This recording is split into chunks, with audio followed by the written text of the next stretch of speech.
వందనాలు. సచివాక్ కుటుంబాలందరికీ వందనాలు. దేవునికి వందనాలు. మరి మా పాప, మా అల్లుడిని మరి ఆశ్రయపురానికి పంపించాను అన్నయ్య గారు డిసెంబర్ నెలలో. అది స్వీట్ బాక్సులు తీసుకోవడానికి. మరి స్వీట్ బాక్స్ అన్నయ్య గారు ఎన్నో దీవెనలిచ్చి మరి అమ్మాయికి ఇచ్చారు. అమ్మాయి మరి వివాహం జరిగి మరి ఇప్పుడు 5వ సంవత్సరం అన్నయ్య గారు. మరి అమ్మాయికి ఇప్పుడు ఆశ్రయపురానికి వచ్చి మళ్ళీ ఇంటికి వెళ్ళాక జనవరి నెలలో మరి 1 నెల తప్పిందండి. ఇప్పుడు 5వ నెల వచ్చింది అన్నయ్య గారు. మరి దేవునికి ఎంతో కృతజ్ఞతలు. ప్రార్థించిన అన్నయ్య గారికి కూడా ఎంతో వందనాలు. అన్నయ్య గారికి క్షమాపణలు చెప్పాం.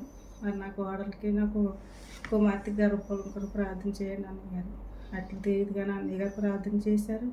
ఆశ్రయపురంలో మరి అన్నయ్య గారు ఒక మేనమామ సారి పెట్టినట్టు మరి నా కుమార్తెకి స్వీట్ బాక్స్ సారి ఇచ్చి పంపించారు.